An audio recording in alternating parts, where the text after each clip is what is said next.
morning class. Today is our civics subject. Okay, civics class today will be taken and we will continue with the chapter the union executive.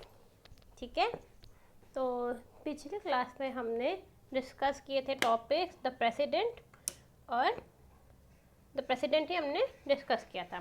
तो आज हम start करेंगे the vice president से. Okay, तो आप लोग अपनी books open कर लीजिए. Now we will start the vice president. The constitution also provides a vice president for the republic of India. He is also the chairman of the Rajya Sabha. ठीक है, president के बाद आती है सेकेंड पोस्ट होता है वाइस प्रेसिडेंट का. ठीक है, और वो होता है चेयरमैन राज्यसभा का. ठीक, qualifications. A candidate to the office of the Vice President of India must possess the same qualification as are essential for the office of President. ठीक, moreover, he should be qualified to be elected to the Rajya Sabha or the Council of States. ठीक, पिछली class में हमने discuss ये भी किया था कि अगर प्रेसिडेंट को किसी रीज़न की वजह से हटा दिया जाए बिकॉज ऑफ हिज डेथ और because of impeachment and any crisis, तो उसके बाद अथॉरिटी आ जाती है वाइस प्रेसिडेंट की.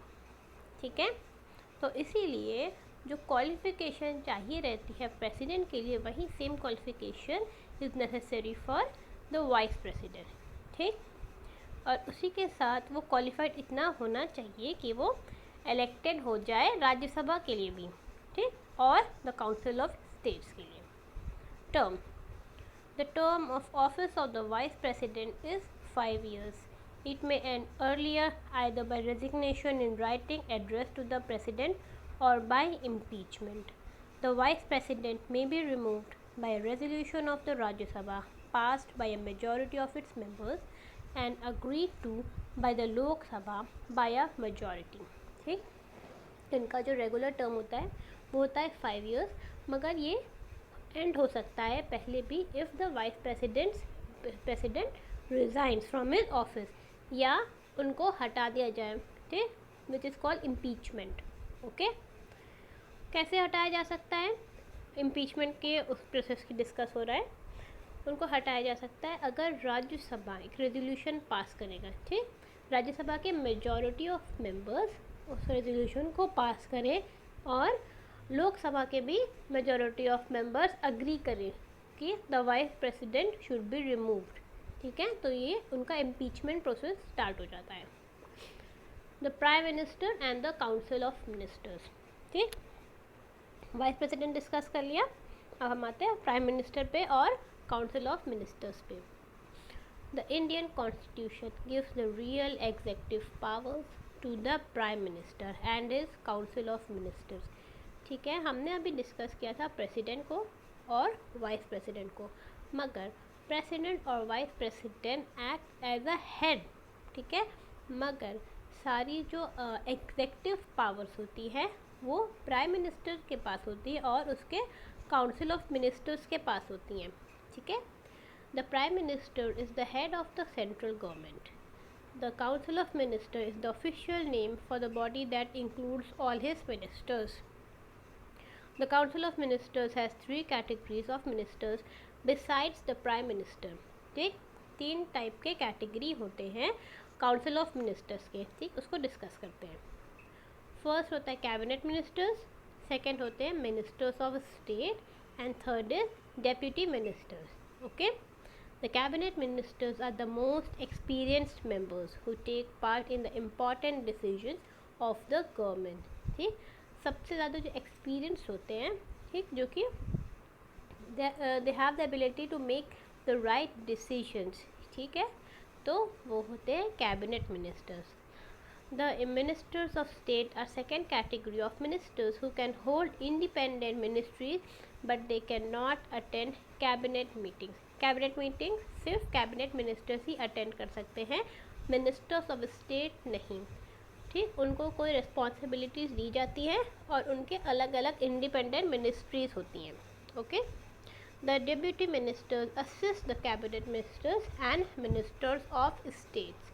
ठीक है। जो डेप्यूटी होते हैं वो कैबिनेट मिनिस्टर्स और मिनिस्टर्स ऑफ स्टेट को असिस्ट करते हैं, उनका यही काम होता है। To be eligible for appointment as a minister, a person must be a member of either the Lok Sabha और द राज्यसभा। ठीक है, आपको मेंबर होना ज़रूरी है और either of the houses. Okay. Individual and collective responsibility, each minister is individually responsible for his ministry and department. ठीक है, जैसे रेलवे मिनिस्टर जो है वो ही इज़ रिस्पॉन्सिबल फॉर रेलवेज। ठीक है, transport minister is responsible for transportation. ठीक, law and order is under law and order ministry. ठीक है, तो हर मिनिस्टर को जो उसको ब्रांच अलॉट हुई है उसके लिए वो रिस्पॉन्सिबल है। This responsibility is enforce through the prime minister, prime minister उसको इन्फोर्स करते हैं। The council of minister is collectively responsible and accountable to the Lok Sabha. ठीक है, आप ये अंडरलाइन करो कि काउंसिल ऑफ मिनिस्टर्स काउंटेबल होते हैं लोकसभा पे। ठीक है, the council of minister will continue in power till they have majority in the Lok Sabha. If the Lok Sabha passes the vote of no confidence, then the entire council of ministers, including the prime minister, has to resign. Even if there is a difference of opinion among the ministers, they cannot express it publicly. ठीक है, अब इसमें देखो ये important है। कभी जैसे कि मेजॉरिटी लूज़ हो जाती है लोकसभा में, ठीक है, उसके बाद एंड मेजॉरिटी के बाद लूज़ होने के बाद भी इफ़ लोकसभा पासेस और नो कॉन्फिडेंस, ठीक है, नो कॉन्फिडेंस इज़ पास कि ये सही नहीं है, the council of ministers are not doing their rights, okay, they are not taking their responsibility properly and there is no majority in the Lok Sabha, उसके बाद काउंसिल ऑफ मिनिस्टर्स को रिज़ाइन करना पड़ता है, इंक्लूडिंग द प्राइम मिनिस्टर। ठीक है, civil services, the cabinet makes important decisions and frames policies. The minister in charge of a particular department executes these policies through a civil servant. Ministers merely formulate policies and frame guidelines. Civil servants carry out the actual work.